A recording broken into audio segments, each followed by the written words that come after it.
Agora vamos resolver um exercíciozinho do Mancris. É um livro de análise em variedades, né? Análise on manifolds. É um exercício sobre o teorema da função implícita. É dado o seguinte, ó. Você tem uma função de R5 em R2. Não é dada a expressão, tá? Dessa função. E é dado um pontinho, né? O ponto aqui é 1, 2, menos 1, 3, 0. Supõe que f nesse ponto é 0. E que a derivada de f nesse ponto é dado por essa matriz aqui. Então, não é dada a expressão de f, mas é dado a jacobiana nesse ponto em que essa f se anula. Aí no item A, né?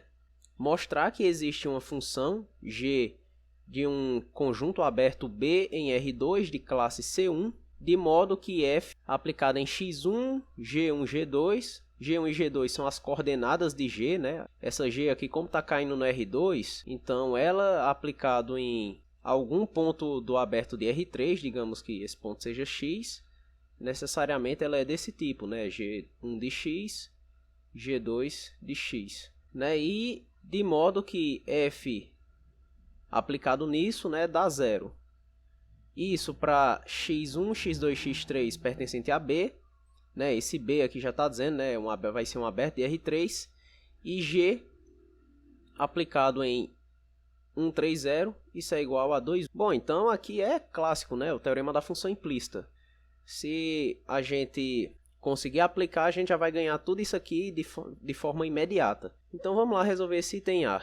Bom, primeiro de tudo você tem que saber quais as variáveis que você quer deixar em função das outras. Se você perceber por essa expressão aqui, né, que eu quero chegar, né, você, por exemplo, tem assim f, digamos, y1, y2, y3, y4 e y5, né? Porque f é definida para 5 variáveis de R5. Então você quer que essas variáveis aqui, y2 e y3, elas sejam uma função, né? Que nesse caso seria a g, que depende de x1, x2 e x3.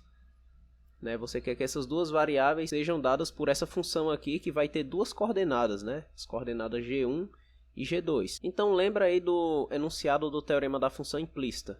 Olhando aí para o teorema da função implícita, a variável que a gente quer deixar em função de outra função, por exemplo, aqui nesse teorema está descrito como a variável y. A gente faz o quê?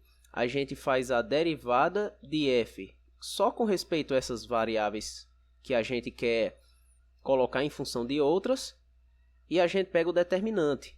E isso tem que estar diferente de 0. Então vamos ver o que é isso nesse nosso exercício.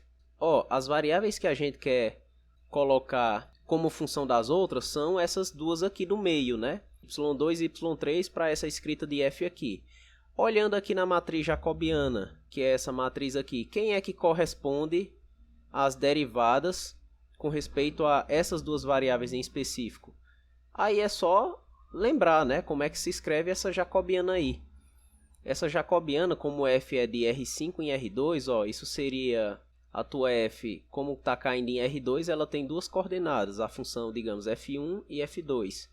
E aqui, ó, você teria df1, aqui dy1, aí aqui df1, dy2, df1, dy3, df1, dy4, df1, dy5. E aqui embaixo, para coordenada f2, né? df2, dy1, df2, dy2, df2, dy3, df2, dy4 e df2, dy5. Beleza, eu não estou querendo a derivada da submatriz que tem essas variáveis y2 e y3. Então, ó, é essa submatriz aqui, que eu estou marcando de verde, né? Mas essa submatriz que eu estou marcando de verde corresponde a qual? Corresponde a essa, ó. Essa daqui na matriz jacobiana da f. Então, aquele determinante ali vai ser o determinante dessa matriz, 3, 1, 0, 1. Então, ó, o determinante daquela matriz, né, que eu posso até chamar do jeito que está lá, f de y, onde y aqui está referente às variáveis y2 e y3. É exatamente o determinante dessa matriz aí. 3, 1, 0, 1. Só que esse determinante aí é o quê? É 3, que é diferente de 0. E a gente também já tem, né, por hipótese, que a f no ponto A que é dado, o ponto A é 1, 2, menos 1, 3, 0. Ela é 0, né, onde esse 0 aí significa o 0 do R2, né, 0, 0. Então, a gente está aqui nas condições, né, do teorema da função implícita. A gente tem um ponto no qual a função zera e o determinante da submatriz da jacobiana, só que nas variáveis que eu quero, diferente de 0. Então, beleza, fechou, né? Vai existir a funçãozinha de classe C1, φ, que está num aberto do teu conjunto RK, né? O teu conjunto RK é o conjunto das variáveis que sobraram, né?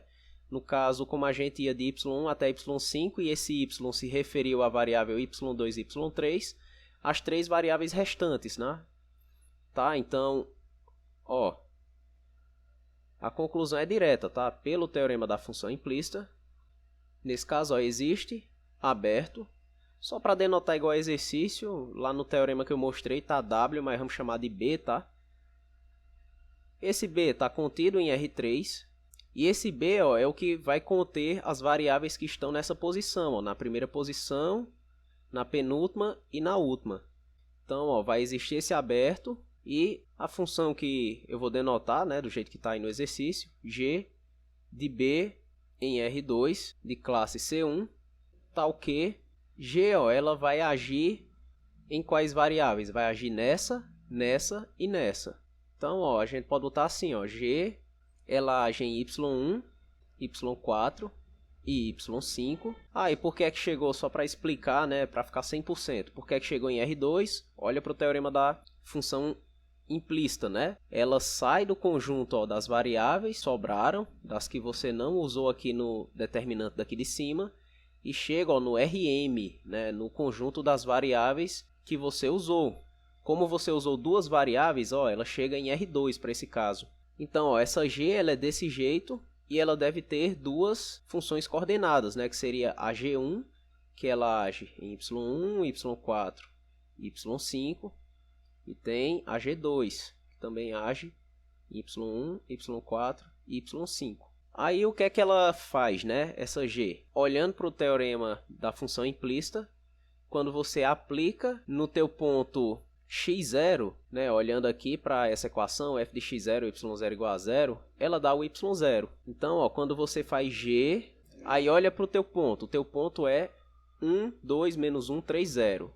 O teu x0 para esse caso vai ser 1, 3, 0, né? Porque o y0 são essas duas variáveis aqui do meio, que é 2 menos 1. Então, ó, acontece conforme está dito aqui. Quando você faz g de 1, 3, 0, isso é igual a 2 menos 1. E além disso, ó, aqui pelo item B do teorema da função implícita, quando você faz f de x com a função implícita que você achou, você obtém 0. Então, considerando a f, né, e aí você pode deixar nessas variáveis mesmo, y, você faz f, ó, nesse caso de y. Aí ao invés de y2 e y3, você coloca a função g, né? Portanto, ela aparece nessa forma dessas duas coordenadas aqui. Por isso que aparece, ó, g1. Aí para não aparecer y1, y4 e y5, a gente bota um y aqui mais escrito mais forte só para denotar essa tripla aqui, tá? E aqui também, ó, g2, aí bota um y mais forte. Aí aqui, y4 e y5 igual a 0. Tá, isso tudo consequência do teorema da função implícita. Então o item A tá ok, né? É verdade, tá resolvido. Aí agora vamos fazer o item B, que é encontrar a derivada de g no ponto, né? 1, 3, 0. Aí, ó, lembra do teorema da função implícita que se você pega aqui o item B, que é f de x, aí a função implícita aplicada em x igual a 0 e faz a derivada, né? A gente fez isso no finalzinho do vídeo sobre o teorema da função implícita. Tá bem aqui, né? Você obtém uma fórmula para a tua derivada da tua função implícita, que é essa formulazinha aqui, ó. O que é que, para esse caso, né, para adaptar para esse caso que a gente tá trabalhando, como é que seria, né?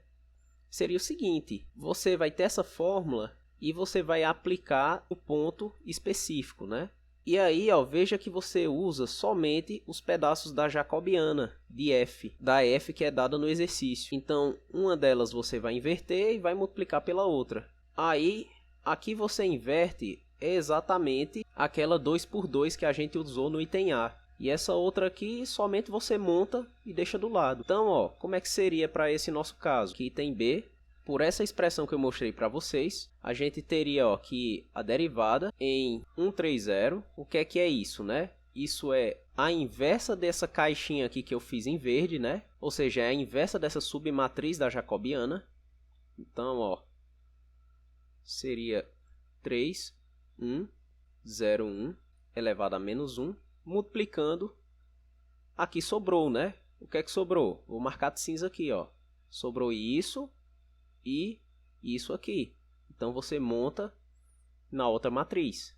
Então, ó, vezes 1, 0, menos 1, 2, 2, menos 4. Aí, ó, só para você associar com a fórmula que eu dei aqui no teorema da função implícita. Ah, e claro, tem um sinal de menos, tá? Eu vou colocar aqui para não esquecer. Essa que é a inversa, ela está referindo a isso aqui, ó, tá? Que eu botei lá para fazer a inversa. E aqui fica do lado direito, é essa daqui, tá? Então lembra, ó, aqui você vai inverter é a das variáveis que você pegou para fazer o determinante lá no item A, tá? E as variáveis que sobraram você bota nessa outra matriz aqui do lado. E aí é só inverter essa matriz aí de vermelho e depois multiplicar pela outra. Mas aí eu deixo para você inverter, tá? Isso aí é um exercício de álgebra linear, você pode inverter simplesmente usando escalonamento. Eu vou colocar só o resultado. E aí a gente faz a multiplicação matricial, né? Aí veja que encaixa bem direitinho, né? Para você poder multiplicar, ó, linha por coluna. Então, ó, vamos ver o que é que vai dar de resultado. Fazendo a multiplicação, linha por coluna, primeiro elemento 1/3. Tem um sinal de menos aqui fora, né? Vamos colocar para não esquecer. Fazendo linha por coluna, o segundo elemento dá menos 1. Fazendo linha por coluna, esse último elemento aqui dá 2. Aí fazendo linha por coluna, né, com os elementos de baixo, você vai ter 0, 2, menos 4. Aí beleza, né? Professor, tem sentido essa matriz aí? Será que tá certo? Como é que eu tenho pelo menos uma ideia de se eu acertei, né? Se eu fiz direito? Você vê aqui como é que tua G está definida, ó. Tua G, ela tá de um aberto de R3 em R2. Então, ó, tua G, ela tá de um aberto dentro de R3 em R2.